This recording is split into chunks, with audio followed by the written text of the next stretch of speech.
सर्वांना जय भीम. नमस्कार. आपण जो विषय घेतलेला आहे की देशामध्ये मागासवर्गीयांचं राजकारण उभं राहत आहे आणि हे राजकारण उभं राहू नये म्हणून सर्वत्र प्रयत्न होत आहे आणि या राजकारणाला बदनाम करण्याचा सुद्धा प्रयत्न मोठ्या प्रमाणात होत आहे. आणि म्हणून याच्या पाठीमागचं काय तत्वज्ञान आहे हे समजावून सांगण्यासाठी अत्यंत तातडीचं फेसबुक लाईव्ह मी इथे आज करत आहे. बंधू आणि भगिनींनो, आपल्याला सगळ्यांना माहीत आहे की देशामध्ये भाजपाने जे काम सुरू केलेलं आहे त्या भाजपाच्या राजकारणामध्ये ज्या लोकशाही संस्था आहेत, म्हणजे निवडणूक आयोग असेल किंवा बाकीच्या ईडी सारख्या संस्था आहेत, सीबीआय सारख्या संस्था आहेत आणि न्यायालय यांना प्रभावित करण्याचं काम मोठ्या प्रमाणात सुरू आहे. आणि या गोष्टी आता सगळ्यांना समजू लागल्या, सामान्य नागरिकांना समजायला लागल्या. आणि हे चालू असताना देशामध्ये भाजपला हरवणं हे सगळ्यांचं लक्ष आहे.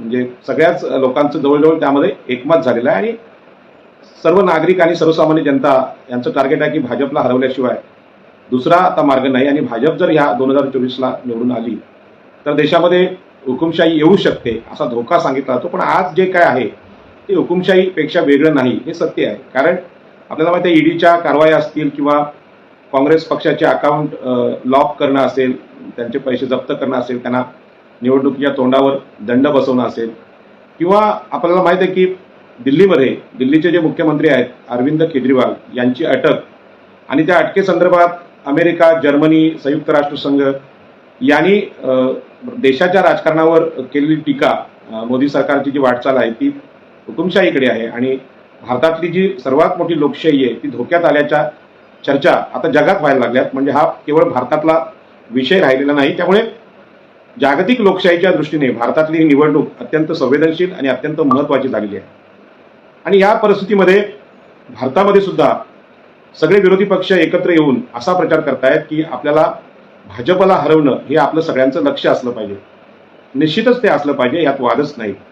परंतु या सगळ्या प्रकरणामध्ये आता एक नवीन विषय येऊ घातला आहे. 2019ची लोकसभा जी होती त्या 2019च्या लोकसभेमध्ये सगळ्यात मोठा चर्चेचा मुद्दा या देशातल्या मागासवर्गीयांच्या दृष्टीने, स्त्रियांच्या दृष्टीने, शूद्रांच्या दृष्टीने जो महत्त्वाचा मुद्दा होता ते वंचित बहुजन आघाडीने केलेले लोकसभेतले खासदारकीचे उमेदवार.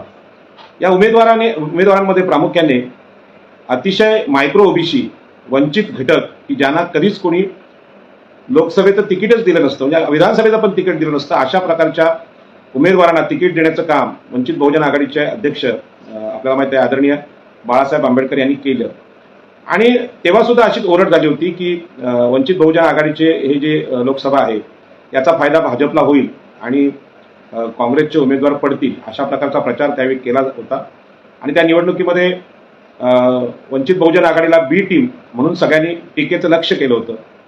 आणि विशेष म्हणजे त्या निवडणुकीत मी स्वतः उमेदवार होतो आणि मी स्वतः उमेदवार असल्यामुळे बीजेपीला हरवण्यासाठी सगळ्यांनी लढलं पाहिजे असा एका बाजूला विचार होता.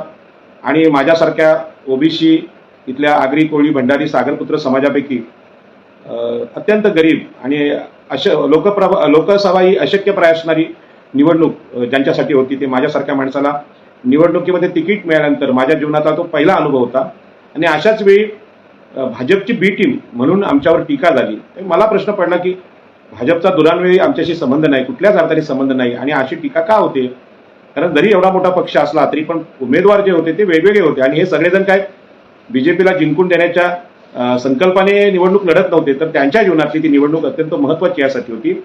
कारण ह्या देशातल्या अनेक मायक्रो ओबीसी असतील, वंचित असतील, भटके विमुक्त असतील, यांना आरक्षणाने समजा शिक्षण आणि नोकऱ्या मिळाल्या असतील, पण लोकसभा लढण्याची संधी स्वातंत्र्यानंतर 70 वर्षानंतर पहिल्यांदा मिळत होती. आणि ही गोष्ट निश्चितच क्रांतिकारी घटना होती. आणि त्यावेळी आपल्याला माहिती आहे की निखिल वागळे पत्रकार आणि अनेक लोक यांनी अशी त्यावेळी पण टीका केली होती की बाबा ही भाजपची बी टीम आहे. परंतु सत्य हे होतं की मी जी लोकसभा लढलो आणि त्या लोकसभेत मी जो अनुभव घेतला, भाजपचा निवडणुकीशी कोणताही संबंध नव्हता. उलट या देशातल्या मागासवर्गीयांना पहिल्यांदा संधी देण्याचं काम वंचित बहुजन आघाडीने दिले होते, हे त्यातलं वास्तव होतं. आणि त्या वास्तवतेमुळे ही निवडणूक खरं म्हणजे देशाच्या स्वातंत्र्यानंतर भाजप आणि काँग्रेस म्हणजे भाजप सत्ताधारी आणि काँग्रेस विरोधी पक्ष आणि अन्य सगळे पक्ष या सगळ्यांच्या रहाटगाड्यामध्ये मागासवर्गीयांना कुठेतरी तिकीटं दिली पाहिजेत किंवा त्यांना निवडून आणलं पाहिजे असा संकल्प घेऊन वंचित बहुजन आघाडी ही निवडणूक लढली आणि त्याचा परिणाम असा झाला की कोणीही निवडून आलं नाही, परंतु मोठ्या प्रमाणात वंचित बहुजन आघाडीला मतदान झालं, मोठ्या प्रमाणात नवीन खासदारकीचे चेहरे देशाला मिळाले. आता माझ्यासोबत जे जे खासदारकी लढलेले आहेत त्या सगळ्यांनी आपली मनोगतं अशा प्रकारे व्यक्त केली नाहीत. आता त्यांच्या मनामध्ये निवडणूक लढण्यामागचा हेतू काय असेल हे त्यांना माहिती, परंतु ज्या पद्धतीनं मी ही निवडणूक लढलो आणि मला ज्या पद्धतीने बाळासाहेब आंबेडकरांनी तिकीट दिलं होतं त्यामध्ये कुठल्याही पैशाचा व्यवहार नव्हता किंवा अशा प्रकारचं कुठलं प्रलोभन किंवा प्रोत्साहन नव्हतं की समजा आता बीजेपीला जिंकून देण्यासाठी ही जर निवडणूक असती तर खूप मोठा पैसा उमेदवारांकडे आला असता, पण असं नव्हतं. अत्यंत तुटपुंज्या पैशात म्हणजे तुमचा विश्वास बसणार नाही एवढ्या कमी पैशात ही लोकसभा मी लढलो आणि एकही उमेदवाराला ₹1 न देता ही निवडणूक मी लढलो आणि तरीसुद्धा 76,000 मतदान झालं. आमच्याकडच्या बऱ्याच मोठ्या नेत्यांना हा धक्का बसला आणि मी आमच्या भागातले जे माजी खासदार आहेत रामशेठ ठाकूर आणि बबनदादा पाटील शिवसेनेचे मोठे नेते आहेत, त्यांनी मला खाजगीमध्ये बोलताना सांगितलं की ही 76,000 मतदान म्हणजे साधी गोष्ट नाही. आमच्यासारख्या लोकांना राजकीय पक्षांना एका मतामागं 3 ते 5 हजार रुपये खर्च येतो, एवढे पैसे तुम्ही कुठून आणले? तर मी त्यांना सांगितलं की बाबा एवढे पैसे नाही, आम्ही ₹1 कुठल्याच मतदाराला दिला नाही. आम्ही फक्त सभा घेतल्या, बाळासाहेबांच्या सभा घेतल्या आणि जनसंपर्क म्हणजे फिरलो. डिझेलचा खर्च फार झाला, डिझेल आणि जेवणाचा खर्च फार झाला, पण अशा प्रकारे पैसे वाटप कुठेच केले नाही, तरी सुद्धा 76,000 मतदान पडलं. याबद्दल त्यांना खूप आश्चर्य वाटलं आणि ग्रामपंचायतला सुद्धा आणि नगरसेवकाच्या निवडणुकीला सुद्धा 2 ते 5 कोटीपर्यंत खर्च होतो, पण आपण काही लाखांमध्ये ही निवडणूक लढलो याचं सगळ्यांना आश्चर्य होतं आणि त्या आश्चर्याबद्दल सगळेजण कौतुक पण करत होते. पण नंतरच्या काळात जी बदनामी झाली की बाबा भाजपची बी टीम आहे, तेव्हा मला प्रश्न पडायला लागला की मला असं व्यक्तिगत निवडणुकीमध्ये कुठलाच अनुभव नसताना अशी टीका का होते, याचं शास्त्र शोधण्याचा मी प्रयत्न केला आणि आताची 5 वर्ष निघून गेली. या 5 वर्षामध्ये दररोज लोकांची आंदोलनं माझी चालू असतात आणि माझ्या लक्षात येतं की जे कोणी खासदार आज निवडून आलेले आहेत म्हणजे समजा आमच्या उरण पनवेल मावळ मतदारसंघात श्रीरंग बारणे हे विजयी उमेदवार होते आणि हरलेले उमेदवार हे पार्थ पवार होते, परंतु हे दोन्ही उमेदवार समजा आता पार्थ पवार हरले परंतु श्रीरंग बारणे जिंकलेले होते.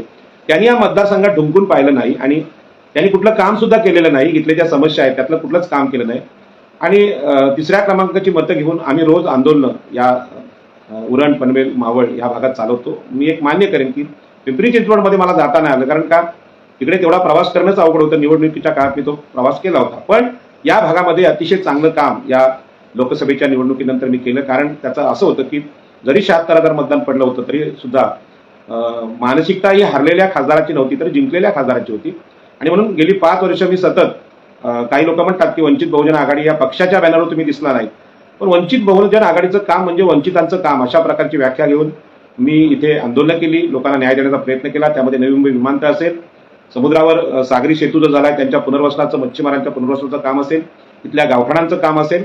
उद्या सुद्धा इथल्या उरणच्या गावठाणांची सुनावणी लोकायुक्तांसमोर लागलेली आहे.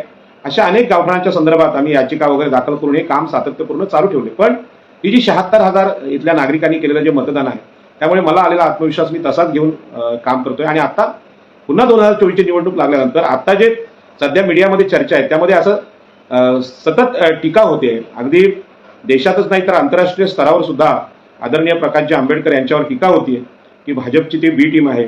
डॉक्टर संग्राम पाटील हे कोरोना काळापासून या मीडियामध्ये अग्रेसर व्यक्तिमत्व आहे आणि त्यांनी सुद्धा अशी टीका केली की वंचित बहुजन आघाडीची जी रसद आहे ती भाजप पुरवते, अशा प्रकारची ती वक्तव्य होती. परंतु हे जे सगळं टीका वगैरे आहे, जी टीका बाळासाहेब आंबेडकर या आंबेडकरी नेतृत्वावर होत असली तरी त्या नेतृत्वाचा भाग म्हणून किंवा उपविभाग म्हणून आम्ही सगळे खासदार त्या निवडणुकीत लढले. परंतु अशा प्रकारचा फार मोठा पैशाचा भ्रष्टाचार असेल किंवा पतपुरवठा असेल असा अनुभव आम्हाला कधी आला नाही. निवडणूक झाल्यानंतर आणि निवडणुकीनंतर 5 वर्षानंतर असा काही अनुभव आम्हाला आला नाही. मग आजच्या घडीला ही जी टीका होते त्या टीकेचं वास्तव काय, तर मुळामध्ये आता जो प्रचार चालू आहे सगळीकडे, म्हणजे मला सुद्धा रोज फोन येतात पत्रकारांचे. अनेक पत्रकार सांगतात की पाटील साहेब की आता ही निवडणूक आहे ही भाजपला पराभूत करण्यासाठीच असली पाहिजे आणि आपण सगळ्यांनी एकत्र येऊन भाजपला पाडलं पाहिजे. आता हे पाडलं पाहिजे हे सगळं बरोबर आहे, परंतु भाजप जर पडली तर जिंकून कोणाला आणायचं? तर जिंकून आणायचं आहे काँग्रेस, राष्ट्रवादी आणि शिवसेना हे जे प्रमुख पक्ष आहेत महाराष्ट्रातले, त्यांना जिंकून आणायचं आहे. आता मला सांगा की मागच्या काळामध्ये शिवसेना भाजप यांची युती होती, म्हणजे आताची शिवसेना आहे ती भाजपच्या विरुद्ध होती आणि म्हणून त्यावेळी सुद्धा भाजपला पाडणं हे लक्ष होतं. आजच्या घडीला भारतीय जनता पार्टी हा पक्ष जो आहे त्या पक्षाचं स्वरूप असं आहे की शिवसेना जो उद्धव बाळासाहेब ठाकरे यांचा पक्ष होता, बाळासाहेब ठाकरेंचा पक्ष होता, त्या पक्षामध्ये अर्धी शिवसेना एकनाथ शिंदेच्या नेतृत्वाखाली विलीन झालेली आहे आणि राष्ट्रवादी काँग्रेस पक्ष त्या पक्षाचा अर्धा भाग आपले हे जे आहेत शरद पवारांचे पुतणे, त्यांचे हे जे अजितदादा पवार यांच्या नेतृत्वाखाली ती अर्धी राष्ट्रवादी भाजपमध्ये आहे आणि काँग्रेसमधले माजी मुख्यमंत्री अशोकराव चव्हाणांसारखे अनेक नेते, राधाकृष्ण विखे पाटील वगैरे काँग्रेसचे बहुसंख्य नेते, दिग्गज नेते आज भाजपमध्ये आहेत. म्हणजे आजच्या घडीला भाजप आणि काँग्रेस यांच्यामधला फरक स्पष्ट करा असा प्रश्न 5वीच्या मुलाला जरी विचारला तरी तो अवघड प्रश्न होईल, कारण बाकीच्या विरोधी पक्षातले अनेक नेते हे आज भाजपमध्ये आहेत आणि भाजप हा स्वतंत्र विचारधारेचा पक्ष, जे सांगत होते की पार्टी विथ डिफरन्स, म्हणजे वेगळ्या सांस्कृतिक वैशिष्ट्य सांगणारा या देशातला वेगळा पक्ष म्हणून भाजपची ओळख सांगितली होती. पण ती भाजप आणि विरोधी पक्ष यांच्यामध्ये अशी सरमिसळ झाली की आत्ता कोणी असं बोलत असेल की बाबा भाजपला पाडा आणि काँग्रेस आघाडीला, इंडिया आघाडीला निवडून आणा आणि भाजप हुकुमशाही आणणार आहे आणि हे लोकशाही आणणार आहे, असं जर कोणी म्हटलं तर याच्यामध्ये तत्वनिष्ठ लोक नक्की कोण? म्हणजे अर्धे जर तिकडे गेलेले आहेत तर त्याच्यातूनच भाजप तयार झाले. भाजप किती वाईट असला तरी हे पण त्यांच्यामध्ये गेलेत आणि राहिलेले जे लोक आहेत विरोधी पक्षामध्ये ते लोक पुन्हा भाजपमध्ये कशावरून जाणार नाही किंवा समजा जिंकून आले तर त्यांना भाजप खरेदी कशावरून करणार नाही आणि त्यांची खरेदी विक्री होते. म्हणजे शिवसेनेसारखा एक बाळासाहेब ठाकरेंनी संस्कारित केलेला पक्ष, ज्वलंत हिंदुत्वाचं नाव सांगणारा शिवसेना पक्ष जेव्हा रातोरात गुवाहाटीला जातो आणि भाजपमध्ये विलीन होतो आणि त्यानंतर एक शब्दप्रयोग येतो, तो या निवडणुकीमध्ये लोक विसरलेले आहेत, 50 खोके आणि ओके हा शब्दप्रयोग येतो. म्हणजे राजकीय भ्रष्टाचाराचं एवढं हिडीस रूप देशाने कधी, महाराष्ट्राने कधी अनुभवलं नव्हतं आणि त्याच्यावर विधानसभेच्या पायऱ्यांवर खूप चर्चा झाल्या. 50 खोके आणि ओके असे चिडवलं गेलं एकनाथ शिंदेच्या सहकार्यांना. तर काही आमदार म्हणाले की तुम्हाला पण पाहिजेत का अशी खोके, अशी खुली चर्चा तिथे झाली आणि लोकांना हे कळून चुकलं की आताचे जे सगळे राजकीय नेतृत्व आहे त्यांना कुठलीही नीती किंवा शील किंवा चारित्र्य, राजकीय चारित्र्य राहिलेलं नाही, राजकीय तत्वज्ञान राहिलेलं नाही. आपण यांना निवडून द्यायचं आणि यांना 50 खोके घ्यायचं आणि पक्षांतर करायचं आणि पक्षांतर बंदी जो कायदा होता त्याची सुद्धा विल्हेवाट आपल्या भाजप सरकारनं, म्हणजे भाजप केंद्र सरकार किंवा राज्य सरकार यांनी कशी वाट लावली हे जर पाहिलं तुम्ही तर ते अत्यंत मनोरंजक गोष्ट होईल. आपण लोकशाहीची चर्चा करतो आणि सतत सांगत असतो की जनता ही सार्वभौम आहे, म्हणजे भारताचे नागरिक हे सार्वभौम आहेत आणि त्यांना सगळ्यात मोठे अधिकार आहेत. मतदाराला राजा म्हणतो आपण आणि आता हा मतदार राजा हा सर्वश्रेष्ठ आहे. आता खरी राजेशाही जी इतिहासात होती ती संपलेली आहे आणि देशामध्ये लोकशाही जन्माला आलेली आहे आणि म्हणून सार्वभौम जनता असं वर्णन आपल्या लोकशाहीचं आपण करत असतो. पण जे 2 निकाल आले, म्हणजे पक्षांतर बंदी कायद्यानंतर खरं म्हणजे एकनाथ शिंदेनी शिवसेना फोडून ते भाजपमध्ये गेले, त्यानंतर त्यांच्यावर खरं म्हणजे पक्षांतर बंदी कायद्याखाली कारवाई व्हायला होती.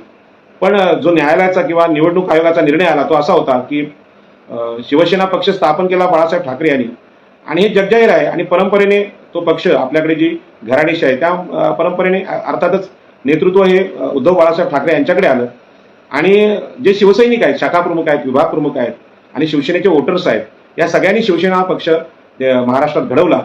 त्या सर्वसामान्य नागरिकांना, सर्वसाधारण शिवसैनिकांना दुय्यम लेखक, निवडून आलेले लोकप्रतिनिधी हीच शिवसेना आहे अशा प्रकारचा निर्णय आपल्या देशात झाला आणि हा निर्णय झाल्यानंतर त्याच्यावर खरं म्हणजे खूप मोठी चर्चा रस्त्यावर नागरिकांमध्ये व्हायला पावती. जर जनता सार्वभौम आहे तर शिवसैनिक ह्या त्या पक्षाचे सदस्य सार्वभौम असताना निवडून आलेल्या लोकप्रतिनिधींना पैसे देऊन किंवा दमदाटी करून किंवा ईडी लावून आपल्याकडे खेचून घ्यायचं हा जो प्रकार आहे त्या प्रकाराला न्याय असं म्हणण्याचं धाडस महाराष्ट्राच्या विधानसभेने, निवडणूक आयोगाने केलं आणि इथेच भारतीय जनतेचा पराभव झाल्याचं आपल्याला पाहायला मिळतं. अशाच प्रकारचा दुसरा निर्णय अजितदादांच्या पक्षांतराच्या बाबतीत झाला आणि खोट्याला खरं सांगणं याच्याबद्दल पूर्वी कुजबूज असायची, पण आता खुलेआम चर्चा व्हायला लागली की इथे आता काय न्याय वगैरे राहिलेलं नाही आणि हे जे राजकारण आहे बेभरवशाचं राजकारण आणि यामध्ये कोण कुठल्या पक्षात कधी जाईल याची गॅरंटी देता येत नाही. म्हणून निवडून आलेले लोक तुमच्यामध्ये राहतील किंवा तुम्हाला सोडून जातील याच्याबद्दल माणूस म्हणून जो विश्वास देशाला नेत्यांनी द्यायला पाहिजे हा अशा प्रकारचा विश्वास संपलेला आहे. आणि आता आपण हे सगळं बघितल्यानंतर मी तुम्हाला मूळ मुद्द्याकडे घेऊन जाणार आहे की जे पक्षांतर केलेले जे लोक आहेत म्हणजे शिवसेनेतले असतील म्हणजे त्यांचे नेते एकनाथराव शिंदे हे मराठा आहेत, अजितदादा पवार हे मराठा आहेत, यांनी पक्षांतर केले आणि पक्षांतर करून त्यांनी आपण केलेलं पक्षांतर हे न्याय्य आहे याला मान्यता मिळवून घेतली. हा भयानक प्रकार आहे आणि म्हणून हा जो मान्यता मिळवून घेण्याचा हा जो प्रकार आहे तोच आता इलेक्ट्रॉल बॉन्ड आहेत म्हणजे निवडणूक रोखे जे आहेत ते निवडणूक रोखे भारतीय जनता पार्टीने कसे तयार केले आणि त्या निवडणूक रोखे म्हणजे खंडण्या होत्या. कंपन्यांना धमक्या दिल्या गेल्या की तुम्हाला आम्ही ईडी लावू, सीबीआय मध्ये अडकू आणि तुम्हाला सुटायचं असेल किंवा तुम्हाला कामं पाहिजे असतील तर आम्हाला इलेक्ट्रॉल बॉन्डच्या माध्यमातून पैसे द्या. म्हणजे प्रेमाने पैसे देणं, दान देणं ही संकल्पना आता राजकारणात राहिलेली नाही. म्हणजे मनापासून एखादा माणूस दान देतो, बक्षीस देतो एखाद्या पक्षाला चांगल्या कामाबद्दल, असं न राहता तुम्हाला जर या संकटातून वाचायचं असेल तर एवढा पैसा आम्हाला द्या आणि याच्यावर हजारो कोटी भारतीय जनता पार्टीने आपल्याकडे जमा केले आणि आज त्याला सुद्धा मान्यता देण्याचं काम आपले सगळी यंत्रणा करते आणि मीडिया या विषयावर बोलत नाही. आणि दुसरीकडे चर्चा आता अशी आहे की वंचित बहुजन आघाडी ही भाजपाची बी टीम आहे, भाजपा त्यांना पैसा पुरवतोय अशा प्रकारचे आरोप थेट किंवा अन्य मार्गाने लोक करतायत. या प्रचारामागचं जे शास्त्र आहे की भाजपाला पाडा आणि विरोधी पक्ष म्हणून काँग्रेस किंवा त्यांच्या सहकार्याने निवडून आणा. आता या दोन्ही पक्षांचे जे प्रमुख नेते आहेत त्या नेत्यांची नावं, त्यांची आडनावं आणि त्यांची जात पाहिली तर तुमच्या लक्षात येईल काँग्रेस पक्ष हा महाराष्ट्रात तरी सरंजामी लोकांचा पक्ष आहे म्हणजे मराठ्यांचा पक्ष आहे आणि शिवसेना हा उद्धव ठाकरे म्हणजे CKP पुन्हा एकदा तो मागचा रेकॉर्ड पाहिला तर शेटजी म्हणजे मनोहर जोशी, एकनाथ शिंदे, नारायण राणे या मराठा आणि CKPचा पक्ष आहे, ब्राह्मणांचा पक्ष आहे म्हणजे उच्चवर्णीयांचा पक्ष आहे. राष्ट्रवादी हा मराठ्यांचा पक्ष आहे म्हणजे क्षत्रियांचा पक्ष आहे आणि हे सगळेच पक्ष ब्राह्मण, क्षत्रिय, वैश्य या देशातल्या परंपरागत जे सत्ताधारी जाती आहेत त्यांच्यापैकी आहेत. आणि अजून कुठलाही असा एक पक्ष नाही की या देशातल्या 85% मागासवर्गीय स्त्रिया, OBC, SC, ST यांचं नेतृत्व असणारा पक्ष देशामध्ये आता तरी नाही. आपल्याला माहिती आहे बहीण मायावतीजींचा पक्ष आहे बसपा, तो उत्तर प्रदेशमध्ये आहे आणि बाळासाहेब आंबेडकरांची वंचित बहुजन आघाडी. परंतु देशामध्ये सगळ्यात टीकेचा लक्ष या निवडणुकीत कुठला पक्ष असेल तर वंचित बहुजन आघाडी आणि बाळासाहेब आंबेडकर.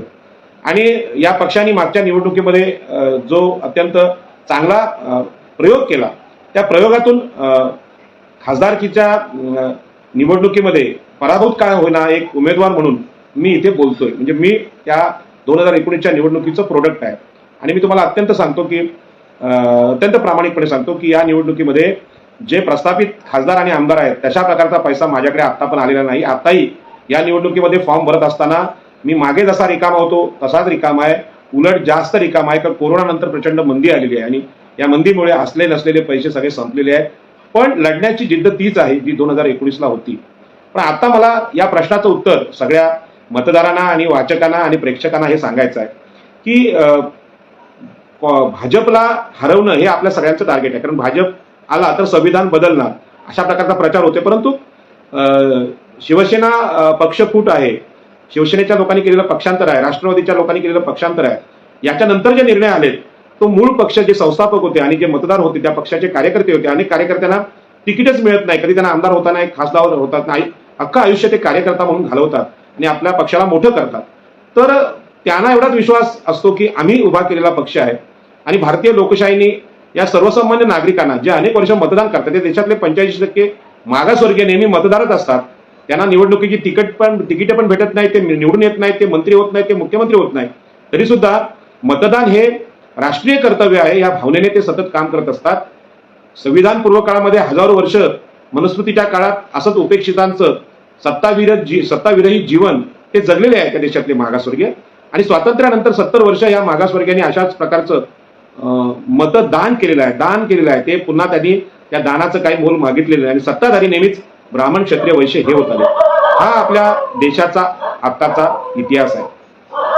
आणि यानुसार जी प्रचार यंत्रणा आज आपल्या देशामध्ये आहे ती प्रचार यंत्रणा फक्त ब्राह्मण, क्षत्रिय, वैश्य यांची नाही, तर माझ्या कानावर जे येत आहे सतत, मला सुद्धा वंचित बहुजन आघाडीतून उभा राहिलेला खासदार म्हणून किंवा बाळासाहेब आंबेडकरांना मानणारा एक कार्यकर्ता म्हणून माझ्या कानावर सतत रोज सांगितलं जातं की पाटील साहेब तुम्ही 2019ची निवडणूक लढणार का? म्हणून नक्की लढणार. मग तुमच्या लढण्यामुळं तुम्ही इंडिया आघाडीची जी मतं आहेत ती मतं तुम्ही खाणार आणि तुम्ही भाजपला जिंकून आणणार, अशा प्रकारचं रोज ऐकायला मिळतं. आणि हे ऐकून आता माझं ठीक आहे की माझी जी मनोभूमिका आहे हे 2019च्या निवडणुकीपूर्वीपर्यंत अत्यंत विवेकबुद्धीवर आधारलेली होती आणि आज सुद्धा आहे. परंतु जे कमकुवत मनाचे लोक आहेत, जे मतदार आहेत, कार्यकर्ते आहेत, त्यांच्या मनावर याचा काय परिणाम होत असेल हे लक्षात घेऊन मी आज इथे बोलायला उभा आहे. आणि म्हणून तो जो प्रचार आहे की भाजपला हरवणं हे आपलं टार्गेट असलं पाहिजे आणि भाजपला हरवण्यासाठी जे स्वच्छ आणि प्रामाणिक लोक आहेत ते लोक म्हणजे महाराष्ट्रात तरी काँग्रेस, राष्ट्रवादी आणि शिवसेना हे लोक प्रामाणिक आहेत, त्यांना आपण निवडून आणलं पाहिजे अशा प्रकारचा प्रचार केला जातो. आणि भारतामध्ये हे सातत्यपूर्ण चालतंय की पूर्वी काँग्रेसचं सरकार होतं, मग भाजपचं सरकार आलं, मागच्या 2 निवडणुका ह्या भाजपच्या आल्या, आता भाजपनी खूप पाप केलेलं आहे, भाजपनी खूप वाईट केलेलं आहे, ते संविधान बदलायला निघाले, तर आता पुन्हा एकदा काँग्रेस आघाडीला आणा, अशा प्रकारचा प्रचार केला जातो. आणि विशेष म्हणजे समस्त मागासवर्गीय ओबीसी, SC, ST आणि स्त्रिया ज्यांना महात्मा ज्योतिबा फुले यांनी शूद्रातिशूद्र म्हटलेलं आहे आणि ते शिक्षणापासून वंचित होते आणि म्हणून सावित्रीबाई फुलेंना त्यांना शिक्षण देण्याचा प्रयत्न केला आणि या देशात पहिल्यांदा स्त्री शिक्षणाची सुरुवात झाली. आणि आम्ही सगळे शिकलो, पेपर वाचायला लागलो, बोलायला लागलो, भाषण करायला लागलो. परंतु राजकीय शहाणपण मागासवर्गीयांना किती आलं हा अत्यंत महत्वाचा मुद्दा आहे. आता राजकीय शहाणपण म्हणजे काय, तर आपल्याला माहित आहे काँग्रेसची ज्यावेळी सत्ता होती तेव्हा महाराष्ट्रातले सगळे मराठा मुख्यमंत्री झाले, सगळे मराठा गृहमंत्री झाले किंवा ब्राह्मण झाले किंवा महसूल मंत्री, प्रमुख पद ही काँग्रेसच्या काळात इथल्या महाराष्ट्रातल्या उच्च जातीच्या लोकांकडे होती. याच पद्धतीने भाजप जेव्हा सत्तेत आले तेव्हा देवेंद्र फडणवीस हे मुख्यमंत्री झाले, आज ते उपमुख्यमंत्री आहेत. मधल्या काळात उद्धवजी ठाकरे हे सुद्धा मुख्यमंत्री होते, नारायण राणे वगैरे सगळे लोक, आता एकनाथ शिंदे मुख्यमंत्री आहेत. महाराष्ट्राची मुख्यमंत्र्यांची परंपरा जरी पाहिली तरी त्यावर उच्चवर्णीयांचा वर्चस्व दिसतो आणि डझनावरी मंत्रिपद हे ब्राह्मण आणि मराठ्यांनी उपभोगली आहेत. देशाची परिस्थिती वेगळी नाही. या सगळ्यामध्ये मला प्रश्न हा विचारायचा आहे की काँग्रेसला तुम्ही आता निवडून आणा 2024च्या निवडणुकीत, कारण भाजप वाईट आहे, पण काँग्रेसलाच निवडून का आणायचं हा ओबीसींचा एक नेता, ओबीसींचा कार्यकर्ता म्हणून वाचकांना माझा प्रश्न आहे. काँग्रेसलाच का आणायचं, म्हणजे दुसरा कोणी या देशात लायक नाही का, हा मोठा प्रश्न आहे. आणि म्हणून बाळासाहेब आंबेडकरांनी काँग्रेस, राष्ट्रवादी आणि शिवसेना यांच्याबरोबर युती करावी अशी प्रचंड मोठी चर्चा या निवडणुकीच्या काळात झालेली आहे. खरं म्हणजे या चर्चा एवढ्या न लांबवता भाजपचं निवडणुकीचं जे सूत्र आहे की त्यांनी उमेदवाऱ्या अगोदरच घोषित केलेल्या आहेत, तशा प्रकारचं काँग्रेस, राष्ट्रवादी आणि शिवसेना आणि त्यांच्या जोडीला वंचित बहुजन आघाडी यांच्या जर उमेदवारी घोषित झाल्या असत्या तर निश्चितपणे आमच्यासारख्या मागचा अनुभव असलेल्या नेत्यांना जर वंचित बहुजन आघाडीने आता तिकीट दिली असती तर आम्ही आताच प्रचाराला सुरुवात केली असती. परंतु आमचा जो पक्ष आहे वंचित बहुजन आघाडी यांचे उमेदवार निश्चित होत नसल्यामुळे सगळ्यात जास्त नुकसान कोणाचं होत असेल तर या वंचित बहुजन आघाडीमधल्या अत्यंत गरीब, मागासवर्गीय, वंचित उमेदवारांचं. कारण त्यांच्याकडे कुठलीही साधन संपत्ती नाही आणि साधन संपत्ती नसताना अचानक 15-20 दिवसाच्या प्रचाराने आम्हाला निवडून येणं फार अवघड आहे हे आम्हाला माहित आहे. आणि म्हणून त्यांना तिकीट अगोदर घोषित करणं गरजेचं होतं. माझं तर म्हणणं होतं की बाळासाहेब आंबेडकरांनी अगोदरच हे चांगले जे उमेदवार आहेत त्यांची नावं घोषित करून त्यांना प्रचाराला सोडायला पाहिजे. आता या लोकांचा असा प्रश्न आहे की अशा प्रकारची स्वतंत्रपणे निवडणूक जर वंचित बहुजन आघाडी लढली तर याचा अर्थ भाजप जिंकून येणार आणि म्हणूनच वंचित बहुजन आघाडी ही भाजपची बी टीम आहे अशा प्रकारचा प्रचार होतो. या प्रचाराला मी उत्तर देतो की हा प्रचार मागच्या वर्षी होता, आता पण होतोय. आणि या प्रचारामध्ये मी सांगतो की वंचित बहुजन आघाडी ही भाजपची बी टीम आहे असा प्रचार करणाऱ्यांनी एक लक्षात घ्यावं की काँग्रेस, राष्ट्रवादी आणि शिवसेना या तिन्ही पार्टीतल्या नेत्यांना घेऊन भाजपने आपल्या सत्ताधारी उमेदवारांचा एक समूह बनवलाय, टोळकं बनवलेलं आहे. आणि हे टोळकं आता भाजप या पक्षाच्या नेतृत्वाखाली निवडणुका लढते. काही लोकांनी मध्ये गंमत म्हणून यावर टीका केली की बाबा विरोधी पक्षात असताना एखाद्या नेत्याला ईडी लावायची आणि तो किती भ्रष्टाचारी दाखवायचं. आणि मागच्या 4-5 दिवसामध्ये फेसबुक, व्हॉट्सअपला याचे खूप व्हिडिओ आलेले आहेत. ते व्हिडिओ असे आहेत की एखाद्या लोहार काम करणाऱ्या माणसाला ईडी लागल्याचा अधिकारी सांगतो आणि मग तो लोहार आतमध्ये जातो आणि किचनमध्ये जाऊन बीजेपीचा स्कार्फ घालून येतो आणि बीजेपीचा स्कार्फ घातला की त्याला लोक बीजेपीवाले पवित्र म्हणतात की तो आता काय हे नाही, भ्रष्टाचारी नाही, तो अत्यंत पवित्र झाला. म्हणजे वॉशिंग पावडर निर्मा हे जे गाणं होतं त्या गाण्याचा उपयोग आपल्याकडे आत्ता भाजपाच्या या निवडणुकीच्या काळामध्ये होतोय. आणि म्हणून हे जे चाललेलं आहे सगळं त्यामध्ये कोणीही आता पवित्र राहिलेलं नाही हे मला सांगायचं आहे. मग कोणीही सत्ताधारी आणि ज्यांना निवडून आणायचं आहे, भाजपला निवडून आणायचं आहे, त्यांच्यामध्ये कोणी पवित्र नाही. आणि जो पर्याय आहे तो पण तितकाच भयानक बदनाम आहे. आणि म्हणून बाबासाहेब आंबेडकरांनी सांगितलं होतं की एखादं दुधाने भरलेलं एखादं पातेलं आहे आणि त्याच्यामध्ये गटाराचं पाणी मिसळलं की ते जे मिश्रण तयार होईल त्या मिश्रणाबद्दल कोणीच काही असं म्हणू शकत नाही की ते पिण्यालायक आहे. अशा प्रकारचं भारतातले सत्ताधारी आणि विरोधी पक्ष यांचं मिश्रण झालेलं असताना टीका ज्यांच्यावर व्हायला पाहिजे त्यांच्यावर टीका होत नाही. टीका होते वंचित बहुजन आघाडीच्या या लोकशाहीच्या प्रयोगावर. आता ही टीका का होते? या टीकेवर देशात आणि महाराष्ट्रात कोणी बोलायला तयार नाही. आणि या टीकेचं जे शास्त्र आहे त्या शास्त्रावर आता मी बोलणार आहे. ते शास्त्र असं आहे की या देशामध्ये सत्ता ही ब्राह्मण क्षत्रिय वैश्य या 15% लोकांमध्येच राहावी. आणि म्हणून देशातल्या सगळ्या पक्षांचे प्रमुख हे ब्राह्मण क्षत्रिय वैश्यच असतात. कुठल्याही मागासवर्गीय माणसाला पक्ष स्थापन करून दिला गेला नाही. आणि कोणी स्थापन केला आणि तो निवडून यायला लागला तर त्याचं नायनाट कसा करायचा अशा प्रकारचं काम ब्राह्मण क्षत्रिय वैश्य या सत्ताधाऱ्यांनी आपल्या देशात नेहमीच केलेला आहे. आणि म्हणून मनुस्मृती आणि ऋग्वेदाचा उल्लेख मी कायम करतो, कारण आता संस्कृत मधले तज्ज्ञ लोक म्हणजे ब्राह्मण लोक इंग्लंड अमेरिकेत जाऊन व्याख्यान देतात की वेद असे जबरदस्त होते, वेदांमध्ये हे विज्ञान होतं, ते होतं, हे सगळं सांगतात. पण वेदांमध्ये सामाजिक विषमता होती याच्यावर कोणीही बोलायला तयार नाही. आणि सामाजिक विषमता काय आहे? तर ही सामाजिक विषमता अशी आहे, ऋग्वेदामध्ये पुरुष सूक्त लिहिलं गेलं आणि त्या पुरुष सूक्ताने सांगितलं की या सगळ्या जो ब्रह्मा आहे किंवा महापुरुष आहे ब्राह्मणांचा त्याच्या मुखातून ब्राह्मण जन्माला आले. आपल्याला माहित आहे की लहान मुलाला सांगितलं की किंवा कोणालाही सांगितलं की जो जन्मलेला माणूस आहे की तुझा जन्म तोंडातून झाला तर ते शक्य नाही, म्हणजे अशक्य गोष्ट आहे. ज्यांना विज्ञान थोडंफार समजतं मुखातून कोणाचाच जन्म होत नाही. आणि एवढं धादांत सत्य विधान ज्याला धर्म म्हणतात आणि अपरुषे वेद म्हणतात त्याच्यामध्ये मांडलं गेलं.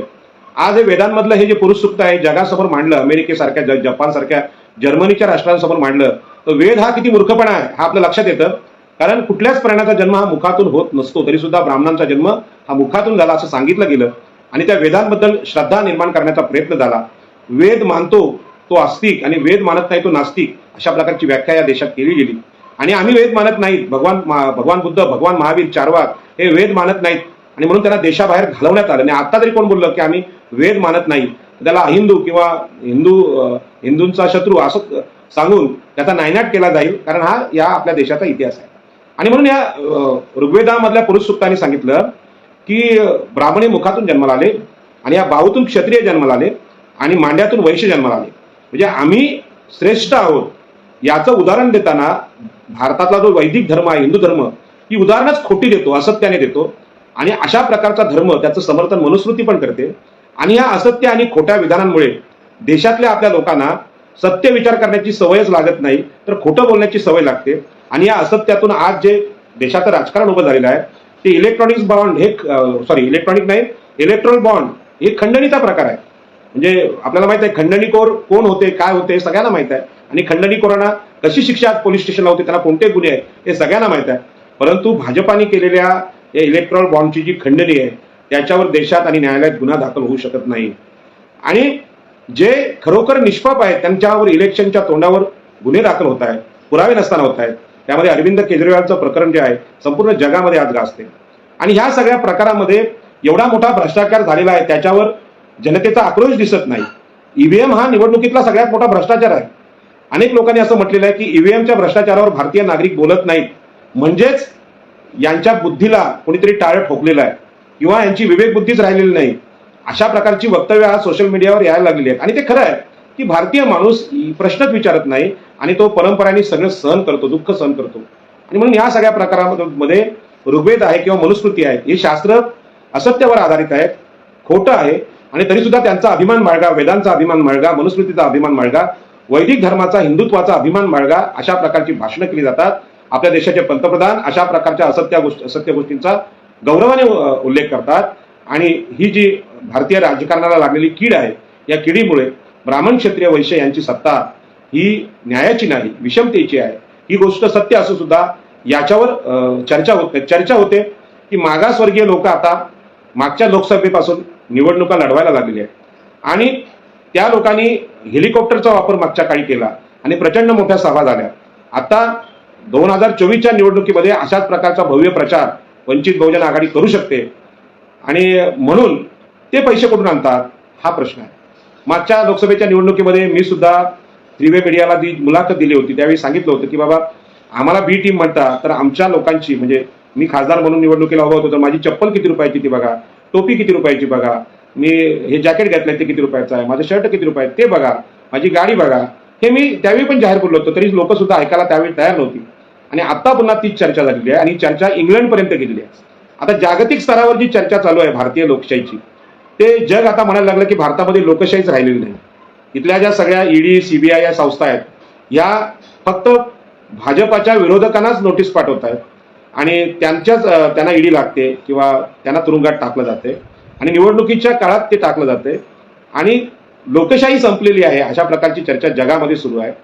पण देशामध्ये खरी चर्चा सुरू व्हायला पाहिजे. ती चर्चा अशी असायला पाहिजे की 70 वर्षानंतर जे राजकीय पक्ष लोकशाहीच्या रूपाने इथे काम करतायत किंवा सत्ता भोगतायत, हे पक्ष सगळे उच्चवर्णीय लोकांची पक्ष आहेत आणि भारतामध्ये जो संघर्ष बाबासाहेब आंबेडकरांनी उभा केला तो संघर्ष इथल्या ओबीसी एससी एसटी या 85% लोकांना शिक्षणामध्ये, नोकऱ्यामध्ये, राजकीय दृष्ट्या आर्थिक न्याय देण्याचा तो त्यांचा संकल्प होता आणि तो संविधानामध्ये त्यांनी लिहिला.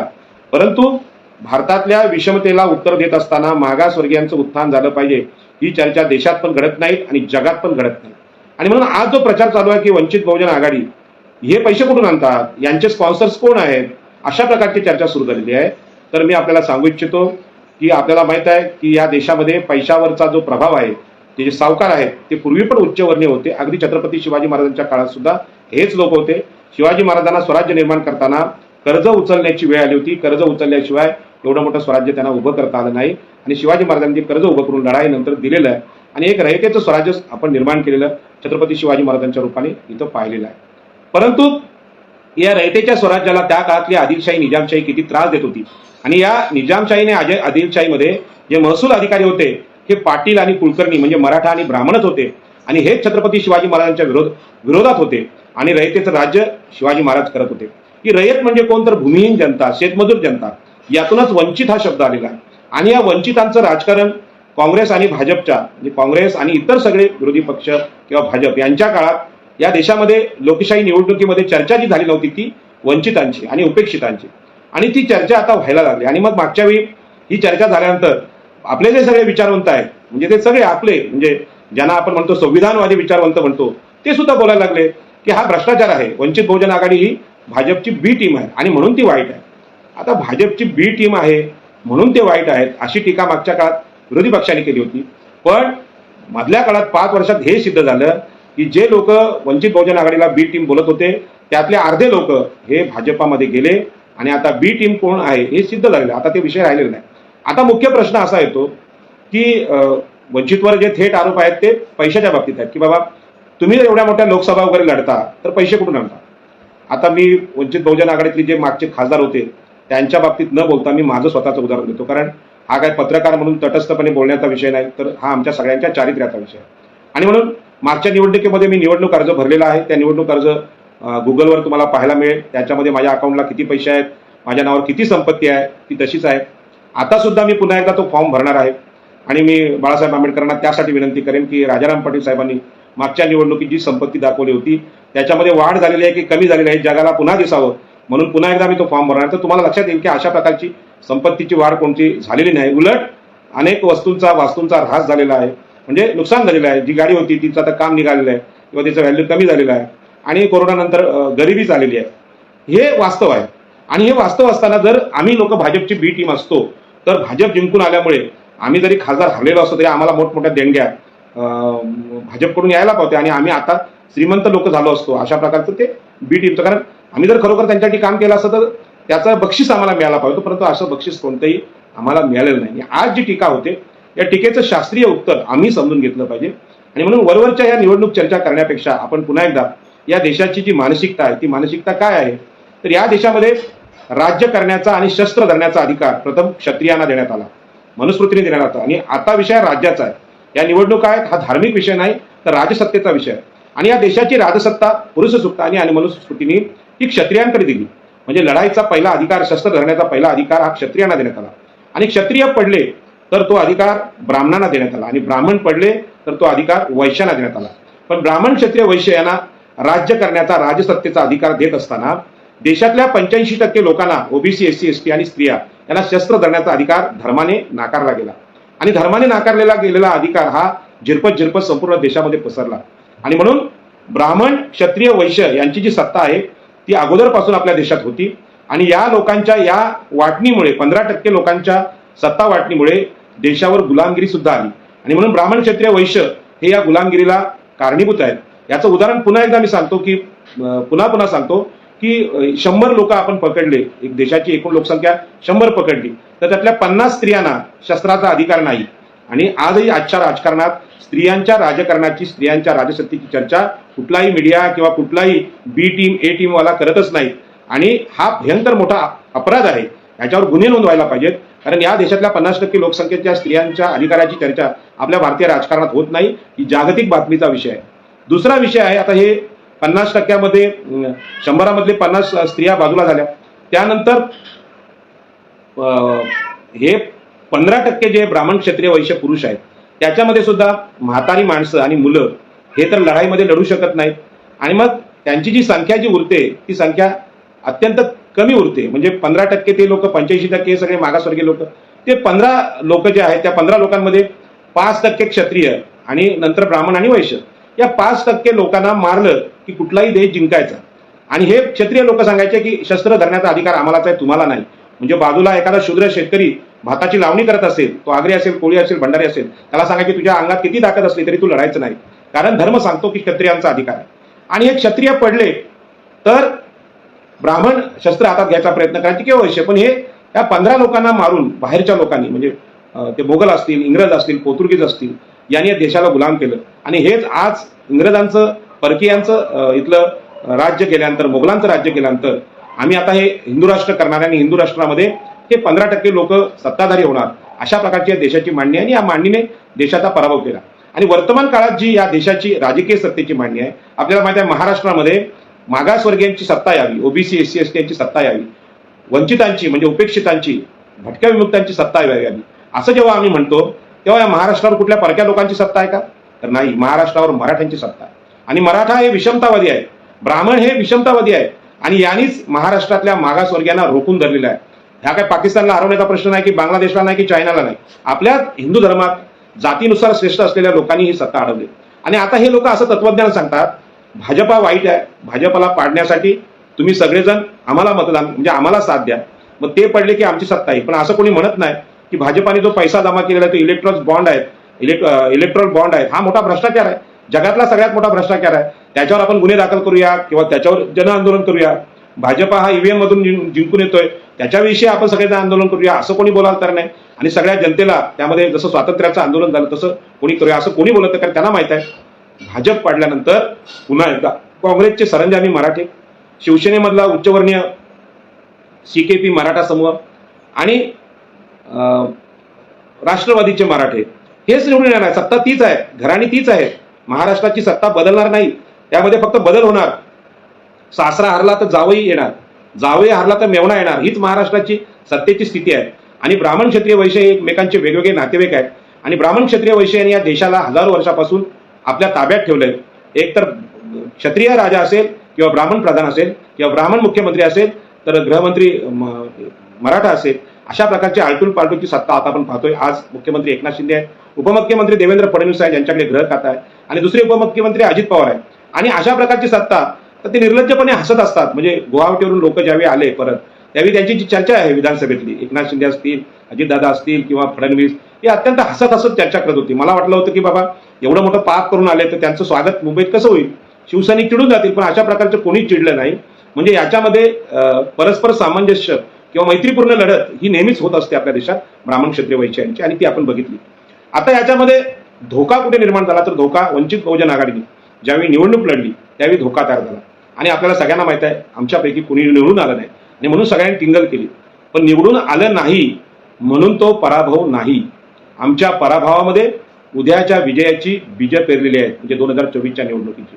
आणि जर तो खरोखर पराभव असता तर आता मी आपल्या कॅमेऱ्यासमोर बोलायला उभाच राहिलो नसतो.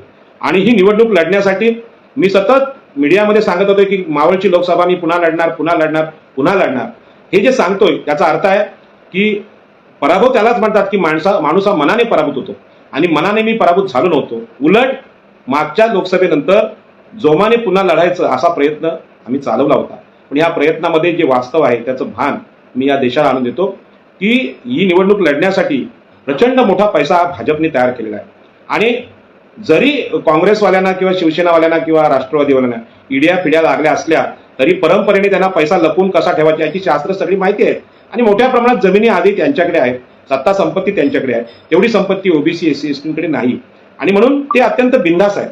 आणि या बिंदासपणातून त्यांना माहित आहे की भाजप गेलं तर काय फरक पडतो, पुन्हा काँग्रेस येईल, म्हणजे सत्ता आपल्याकडेच राहणार आहे. या मस्तीमध्ये त्यांना जी भीती वाटते ती भीती वाटते वंचित बहुजन आघाडीची किंवा सगळ्या आंबेडकरी पक्षांची. छोटे मोठे पक्ष असतील, रिपब्लिकन पक्ष असतील, बीएसपी असतील, यांची त्यांना भीती आहे.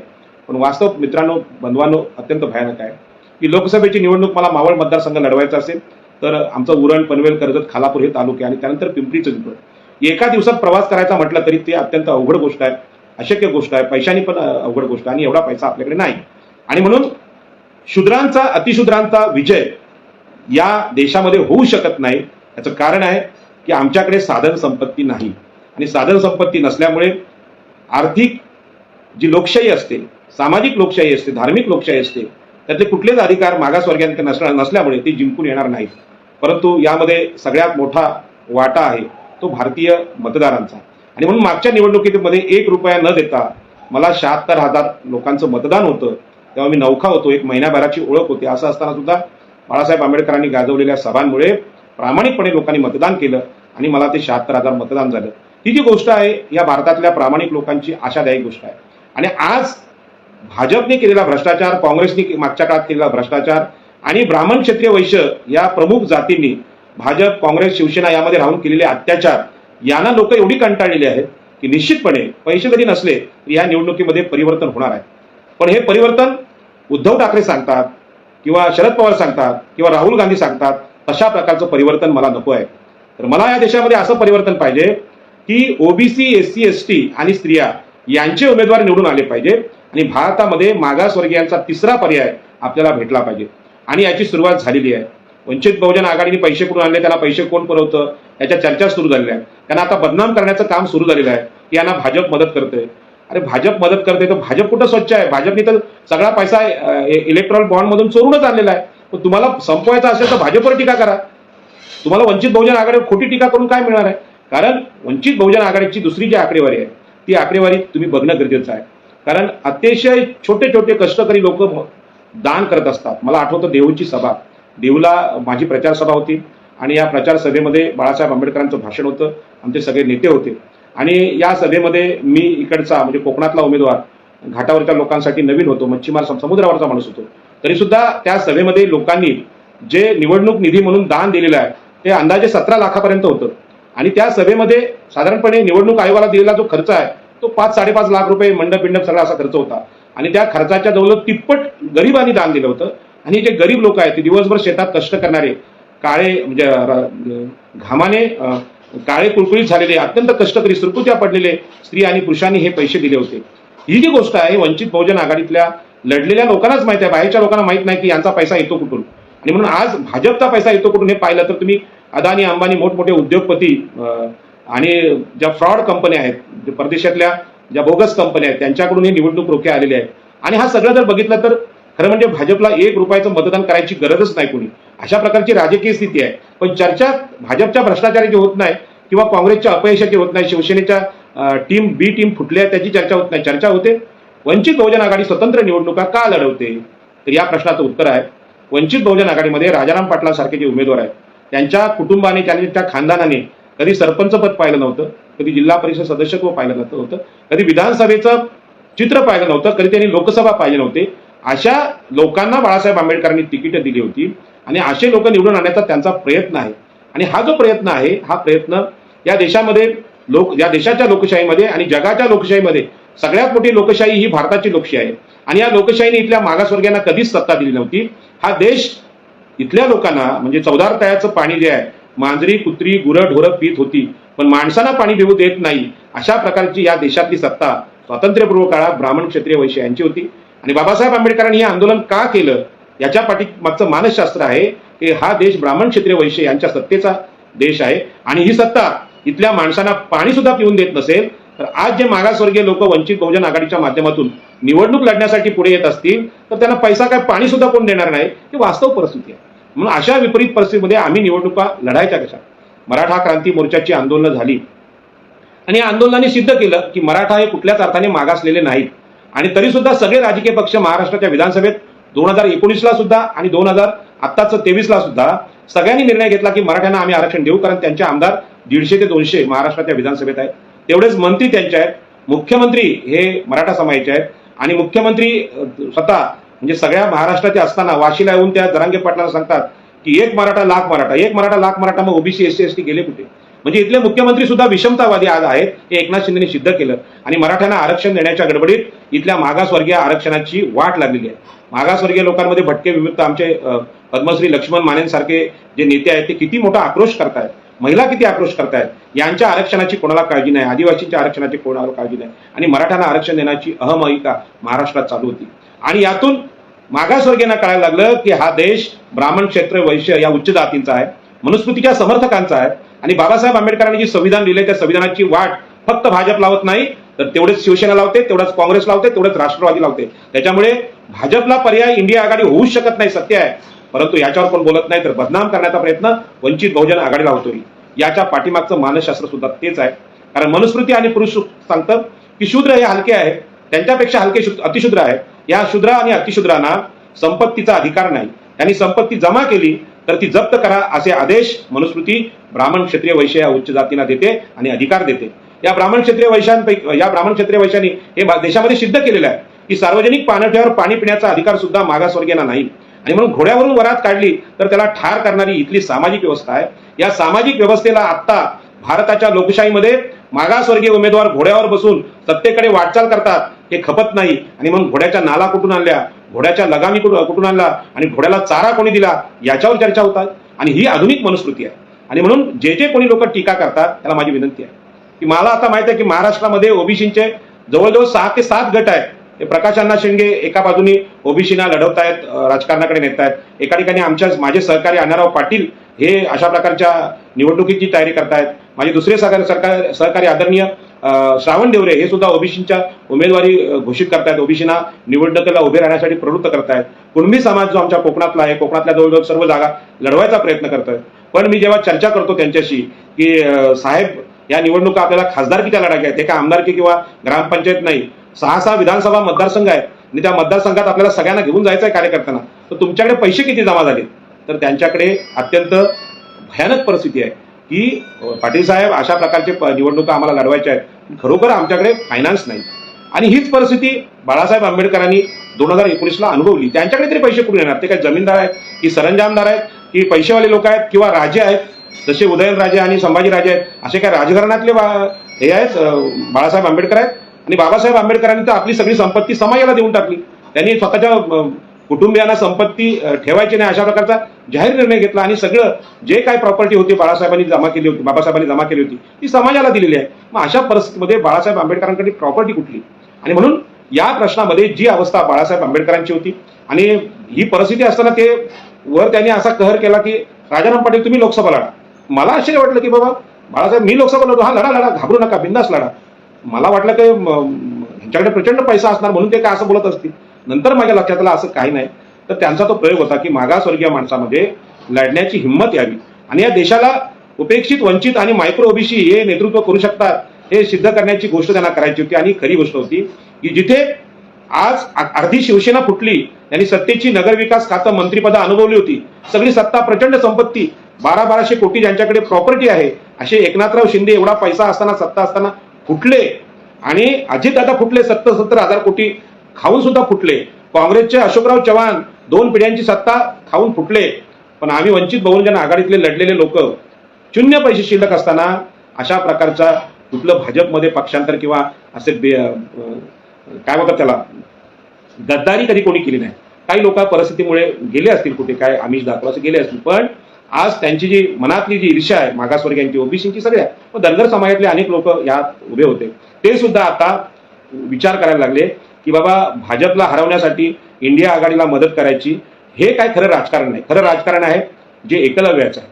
अर्जुनच हा धनुर्धारी आणि राजा झाला पाहिजे ही मनुस्मृतीची रचना आणि द्रोणाचार्यांचा संकल्प उद्ध्वस्त करायचा असेल तर एकलव्याच्या अंगठा कापण्याची जी वृत्ती आहे देशात ती संपली पाहिजे. आणि आता आमचा अंगठा आम्ही कापून देणार नाही. एकलव्य आदिवासी महाराष्ट्राचा मुख्यमंत्री होईल हा नव्या जगाचा, नव्या लोकशाहीचा निरोप आम्ही सगळ्या जगाला सांगितला पाहिजे. आणि भारतामध्ये जी काही लोकशाही आहे ती लोकशाही धोक्यात आली असं जग म्हणत असलं तर ही लोकशाहीच नाही. खरी लोकशाही ज्या दिवशी मागासवर्गीय वंचित बहुजनांना अधिकार देईल, निवडणुकीचं तिकीट देईल, तेव्हा सुरू होईल. हे जगातल्या विद्वानांना इंग्रजीमधून आम्ही सांगितलं पाहिजे आणि यासाठी भाषण करणारे वक्ते आमच्याकडे असले पाहिजेत. आणि म्हणून डॉक्टर संग्राम पाटील यांनी जी टीका केली त्यांना मी सांगतो, संग्राम पाटील साहेब कधीतरी बाबासाहेब आंबेडकरांचं जे संविधान आहे त्या संविधानाचा अभ्यास करा की काँग्रेस, राष्ट्रवादी, शिवसेना, भाजप या पक्षांनी किती मागासवर्गीयांना लोकसंख्येच्या प्रमाणात आतापर्यंत तिकीट दिली आणि वंचित बहुजन आघाडीने मागच्या लोकसभेत किती तिकीट दिली याची तुलना करा. मग तुम्हाला परिवर्तन काय ते समजेल. आता ठीक आहे, पैसे माणसाकडे नसल्यानंतर तो कुठून तरी कर्ज काढतो. अगदी छत्रपती शिवाजी महाराजांनी कर्ज काढलं, बाजीराव पेशवानी कर्ज काढलं, म्हणजे ते काय खानदानी श्रीमंत असे नव्हते कोण, त्यांना ते कर्ज काढून करावं लागलं. तर आम्हाला सुद्धा कर्जाची गरज आहे. मी तर म्हणेन तुम्ही जर असा आरोप करताय की बाबा भाजपवाले यांना मदत करतायत म्हणून निवडणूक लढतायत तर सर्वसामान्य नागरिकांनी मागासवर्गीय उमेदवारांना निवडणुकीत मदत करायला पाहिजे. ते जर निवडणूक रोखे चोऱ्यांच्या आणत असतील तर चोऱ्यांचा पैसा किंवा खंडीचा पैसा घेऊन देशावर जर गुलामगिरी येत असेल तर सामान्य नागरिकांचं कर्तव्य आहे की त्यांनी लोकवर्गणी काढून या गरिबांच्या, उपेक्षितांच्या, वंचितांच्या लोकांना निवडणुकीमध्ये निवडणूक निधी दिला पाहिजे. आणि याचं जाहीर आव्हान मी 2-3 मुलाखतीमध्ये केलेलं आहे. काही लोक म्हणतील की पाटील साहेब कशाला हो तुम्ही गरीब आहात, गरिबीचं प्रदर्शन करता. तर मी या देशाची जी परंपरा आहे ती सांगतो की या देशातली गरिबी असेल, माणसाचं दुःख असेल, हे मिटवण्यासाठी अनेक महापुरुषांनी काम केलं. आणि कोणी असा प्रयत्न केला की मी करोडपती होईन आणि मग समाजाचं काम करेन तर तेवढा वेळ एकाच जीवनामध्ये कमी असतो. आणि म्हणून भगवान बुद्धांचं उदाहरण मी आपल्याला देईन, भगवान महावीरांचं देईन की हे लोक जे आहेत हे राजे लोक होते, क्षत्रिय लोक होते. पण त्यांच्या लक्षात आलं की माणसाच्या दुःखाचं मूळ कारण शोधायचं असेल तर राजवाड्यात राहून ते शोधता येणार नाही. आणि म्हणून त्यांनी राजत्याग केला, म्हणजे राजपाट सोडला आणि हातामध्ये भिक्षापत्र घेऊन समाजात गेले आणि माणसाच्या दुःखाचं मूळ आणि त्याच्यावरचा उपाय शोधला. हा जो उपाय आहे हा कुठल्याही राज्यकर्त्यापेक्षा, धर्मप्रमुखापेक्षा वेगळा उपाय आहे. आणि तो आज विपश्यनाच्या रूपाने किंवा अष्टशील आणि पंचशिलाच्या रूपाने आपण अनुभवत आहे. आणि जैन म्हणजे महावीरांचा विचार सुद्धा असाच विचार आहे. पण हे आज विचार देशातून हाकलून दिले गेले आणि असे भ्रष्ट मनुस्मृतीचे, तोंडातून ब्राह्मण जन्माला आले हा मूर्खपणाचा मनुस्मृतीचा आणि ऋग्वेदाचा विचार आमच्यावर थोपवला गेला. आणि असं अनैसर्गिक, अवैज्ञानिक सत्य मांडून या देशातल्या लोकांचं शहाणपण संपलं, विज्ञानवाद संपला. आणि म्हणून ईव्हीएम हे कृत्रिम आहे, माणसाच्या मतांना नाकारणारं यंत्र आहे आणि त्यामध्ये देशाची लोकशाही धोक्यात येते. एवढं मोठं सगळं असताना चर्चा त्यावर होत नाही. इलेक्ट्रॉल बॉन्ड ही खंडणीखोरी आहे आणि त्या पैशावर जर भाजप निवडणूक जिंकण्याच्या गप्पा मारत असतील तर ही देशातली हुकुमशाही या चोर पावलांनी येत असेल तर आम्ही आमच्या खिशात हात घातला पाहिजे. की 2 रुपये असतील, 4 रुपये असतील, ते या निवडणुकीत खर्च केले पाहिजे. आणि या सगळ्या पैशापेक्षा मतदान हे अचूक करणं, योग्य उमेदवार करणं हे सगळ्यात महत्त्वाचं. आता मोठ्या मोठ्या जाहिरात येतील. आता मोदींच्या 8 ते 10 सभा इथे जाहीर झाल्यात मुंबईत आणि त्याच्यावर मीडियाची चर्चा झाली. आता मोदी आले आणि मग परिवर्तन होणार आणि बदल होणार आणि भाजप जिंकून येणार. मग दुसऱ्या बाजूनी उद्धव ठाकरे बोलायला लागले की ऐसा कुछ नाही हो सकता है. पण सगळं ठीक आहे, तुम्ही आपलं ठरवून टाकलंय, आपल्याला काय फरक पडतो, मोदी गेले तर आम्ही येऊ आणि आम्ही गेलो तर मोदी येतील. पण कधीतरी बाबासाहेब आंबेडकरांनी सांगितलेला शूद्रातिशूद्र आणि स्त्रिया, ओबीसी, एससी, एसटी यांना तिकीट देण्याचा तुम्ही प्रयत्न का करत नाही. आणि म्हणून मला 2-4 दिवस भरपूर फोन आले आणि त्यांनी सांगितलं की नाही पाटील साहेब तुम्ही शिवसेनेमध्ये सामील व्हा आणि मग शिवसेनेमध्ये सामील व्हा, शिवसेनेचा प्रचार करा, भाजपला पाडू आणि मग शिवसेना, राष्ट्रवादी आणि काँग्रेस यांचं सरकार महाराष्ट्रात येईल. मी त्यांना सांगितलं की आमचे कोळीवाडे मुंबईमध्ये तोडले कोणी हो? आमचे कोळीवाडे तोडले शिवसेनेच्या महानगरपालिकेने, म्हणजे उद्धवजी ठाकरेंच्या शिवसेनेने आमचे कोळीवाडे तोडलेत, आमची गावठाणं तोडली. मग ते जर आले तर ते पुन्हा तेच करणार आहेत, ते काय सोडणार नाहीत. आणि भाजप आले तर भाजप लोढांच्या रूपाने आमच्या जमिनी खाणारच आहे. म्हणजे वाघ म्हटलं तरी खाणार आणि वाघोबा म्हटलं तरी खाणार आणि इकडे आड आणि तिकडे विहीर अशी आमची स्थिती आहे. आणि म्हणून 2019ला मी बाळासाहेब आंबेडकरांच्या नेतृत्वाखाली आपल्याला माहित आहे की शिवाजी पार्कवर सभा घेतली आणि मुंबईच्या भूमिपुत्रा आगरी, कोळी, कराडी, भंडारी यांच्या गावठाणांवर अभ्यासपूर्ण भाषण आदरणीय बाळासाहेब आंबेडकर यांना करायला लावलं आणि सांगितलं की शिवाजी पार्कवर कधीतरी इथल्या भूमिपुत्रांना, आगरी कोळ्यांना, लाल टोपी घातलेल्या माणसाला अध्यक्षता पदाचा मान मिळावा. तो मान हे बाबासाहेब आंबेडकरांचे नातू बाळासाहेब आंबेडकर यांनी आम्हाला दिला. आम्ही मुंबईचे मालक असू सुद्धा आम्हाला कधी शिवाजी पार्कवर हा मान उद्धव ठाकरे किंवा राजसाहेब ठाकरे यांनी द्यायला होता, पण त्यांनी दिला नाही. आणि म्हणून बाळासाहेब आंबेडकरांची वंचित बहुजन आघाडी म्हणजेच मागासवर्गीयांना न्याय देणारी राजकीय संघटना आहे. त्यांच्याकडे पैसे नाही ते वास्तव आहे, पण त्यांच्याकडे पैसे नाही त्याला जबाबदार सगळे आम्ही आहोत. आम्ही आमचा पैसा मंदिरांना, यात्रा, शिर्डीच्या वाऱ्या, पंढरपूरच्या वाऱ्या यांना खर्च करतो. पण माणसाच्या मुक्तीचा मार्ग वर्तमानात राजकीय परिवर्तनातून जातो, राजसत्तेतून, विधानसभेतून आणि लोकसभेतून जातो. या मार्गावर जे वारकरी आहेत त्यांना आम्ही मदत केली पाहिजे. ही मदत करण्यापर्यंत मार्गदर्शन अजूनही भारतातल्या मतदारांना कोणी करायला तयार नाही. याच्यावर व्याख्यानं द्यायला कोणी तयार नाही. जे बुवा बापू आहेत ते बुवा बापू सुद्धा सगळे अयोध्येला जमा झाले मागच्या राम मंदिराच्या काळात, हे आपण पाहिले. आणि हे कोणाचे समर्थक आहेत ते आपण पाहतो. आणि म्हणून इथला मीडिया, इथले सगळे बोलणारे लोक मोदी साहेबांचा भ्रष्टाचार पोटात घालतात, काँग्रेसच्या घोडचुका, शिवसेनेच्या घोडचुका, राष्ट्रवादीच्या घोडचुका पोटात घालतात आणि चुका शोधून काढण्याचा प्रयत्न करतात की वंचित बहुजन आघाडी कुठून पैसा आणते, कुठून हेलिकॉप्टर आणते, कुठून काय आणते. अरे 1000 वर्ष ज्यांना सत्ता नाकारली, ज्यांना पाणी, शिक्षण, आरोग्य, मंदिरं, धर्म यातला प्रवेश नाकारला, त्यांना 70 वर्षानंतर पुन्हा या भाजप, काँग्रेस, राष्ट्रवादीने हे अधिकार नाकारले. आणि आता पहिल्यांदा 2019ला त्यांनी फक्त ओळख दिलेली आहे की होय आम्ही सुद्धा लोकसभा लढवू शकतो, ही हिंमत बाळासाहेब आंबेडकरांनी दिली. आणि आता 2024ला हे लोक चॅलेंज करायला लागलेत की नाही, तुमचं जे काय भांडण चाललंय त्याला आमच्याशी काही घेणं देणं नाही. आम्हाला मागासवर्गीयांची सत्ता या महाराष्ट्रावर आली पाहिजे, त्यामध्ये ओबीसी, एससी, एसटी. आणि मराठा समाज जी दादागिरी करायला लागलेला आहे, मुख्यमंत्री त्यांचा आहे, उपमुख्यमंत्री त्यांचा आहे, महसूल मंत्री त्यांचा आहे, म्हणून त्यांना संविधानाने, सुप्रीम कोर्टाने नाकारलेलं आरक्षण सुद्धा आम्ही मिळवू आणि ओबीसी मध्ये घुसखोरी करू. या विषयावर ओबीसी मध्ये प्रचंड बंड सुरू आहे. आणि बंधू आणि भगिनींनो, माझ्यासमोरचा हा प्रश्न आहे. मी या सगळ्या ओबीसी संघटनांना सपोर्टमध्ये उभा राहिलेला आहे, पण मुख्य प्रश्न आहे पैसे कुठून आणायचे. माझ्या या भावांना सगळ्यांना पैशाची प्रचंड गरज आहे.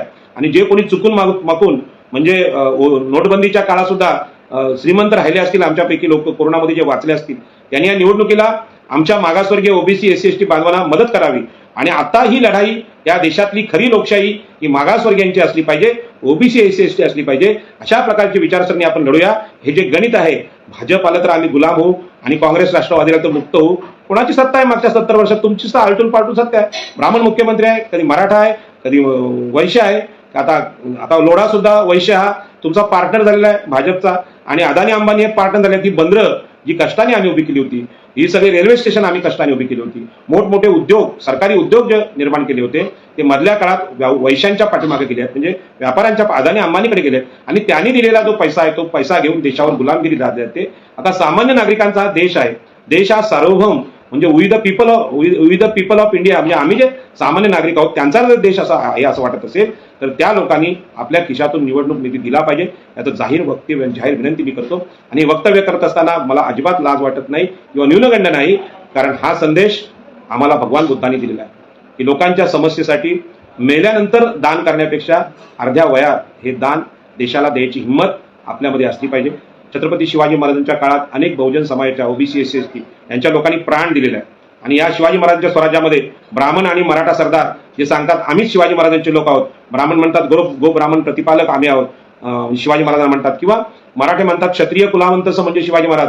हे धादांत, असत्य आणि खोटं तत्वज्ञान आहे. शिवाजी महाराज हे रयतेचे राज्य आहेत आणि शिवाजी महाराजांना खऱ्या अर्थाने आदर देणारे आमच्या रायगडचे आगरी, कोळी, कराडी, भंडारी, सागरपुत्र यांनी हे रयतेच्या स्वराज्याच्या राजाला मोठा आधार दिला होता. आणि आता सुद्धा ब्राह्मण, क्षत्रिय, वैश्य यांच्या सत्तेचा पर्याय मग तो भाजप, काँग्रेस, राष्ट्रवादी, शिवसेना असा असेल तो पर्याय नाकारून आम्ही या निवडणुकीमध्ये ओबीसी लोक जे उमेदवार आहेत, एससी, एसटीचे लोक आहेत, यांच्यामध्ये समन्वय करून त्यांना निवडून आणलं पाहिजे. यासाठी एक वेगळी अर्थव्यवस्था उभी केली पाहिजे.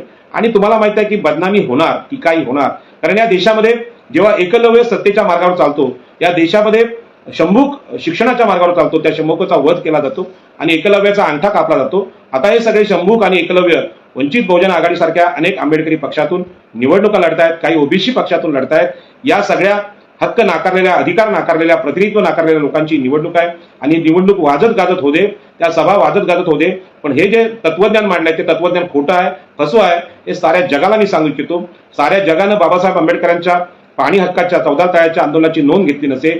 कुळ कायदा म्हणजे कसेल त्याची जमीन, जे भूमीहीन होते, कुणबी होते, आगरी होते, कोळी होते, यांना जमिनी भेटल्या पाहिजे. त्या बाबासाहेब आंबेडकरांच्या आंदोलनाची चर्चा जागतिक स्तरावर झालेली नाही नसेल. चिरले जंगल सत्याग्रह लोकांना माहित नसेल. मनुस्मृती बाबासाहेबांनी का जाळली, त्याच्यामध्ये आमचे ब्राह्मण, क्षत्रिय, वैश्य यांची विषमता आहेच, परंतु तोंडातून ब्राह्मण जन्माला आले की जगातल्या कुठल्याही हॉस्पिटलला, कुठल्याही वैज्ञानिकाला, कुठल्याही डॉक्टरला, कुठल्याही नर्सला पटणार नाही. अशा प्रकारचं धादांत असत्य विधान मनुस्मृतीने केलं, पुरुष सुक्तांनी केलं. आणि अशा प्रकारचा विचार या निवडणुकीमध्ये आणि या सगळ्या देशाच्या पत्रकारितेमध्ये आज चालू आहे. याचा निषेध करून आपण आपल्या प्रकारचं तत्वज्ञान मांडलं पाहिजे. आणि म्हणून बाळासाहेब आंबेडकरांच्यावर जी आज टीका होते की बाबा तुम्ही भाजपची बी टीम आहे, त्याचं कारणच आहे की अतिशय अतिशूद्र असलेला, ज्यांना सगळ्या प्रकारचे अधिकार या देशात नाकारलेला आहे, अशा प्रकारचा आमचा नेता जर पुढे येत असेल तर त्याला बदनाम करण्याचे प्रयोग हे ब्राह्मण क्षत्रिय वैश्य जरूर करतील.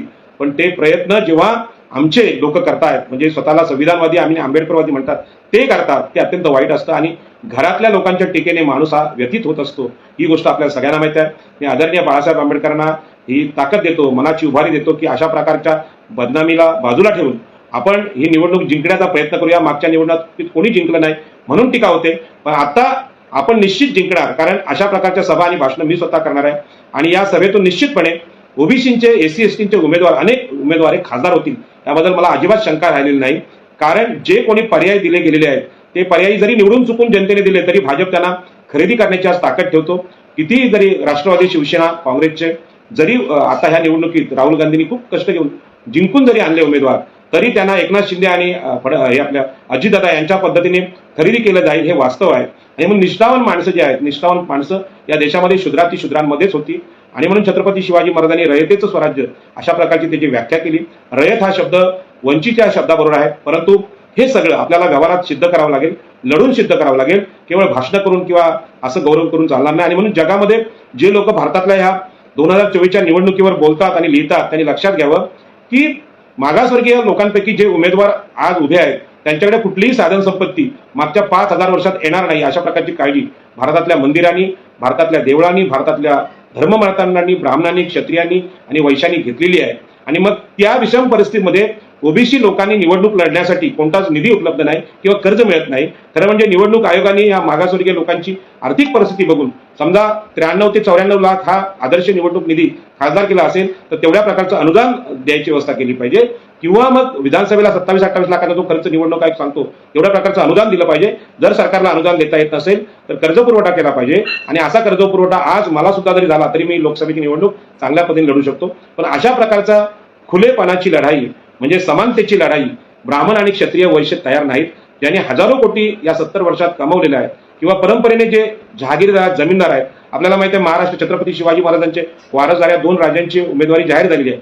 खरं म्हणजे ही उमेदवारी अशी व्हायला पाहिजे, शेवटचा एखादा आदिवासी असेल त्याची उमेदवारी सर्व पक्षांनी जाहीर करायला पाहिजे, एखादा आमचा कोळी असेल त्याची उमेदवारी जाहीर व्हायला पाहिजे. राजांची उमेदवारी जाहीर करण्यात कुठली लोकशाही आहे? लोकशाहीचा हा अपमान आहे.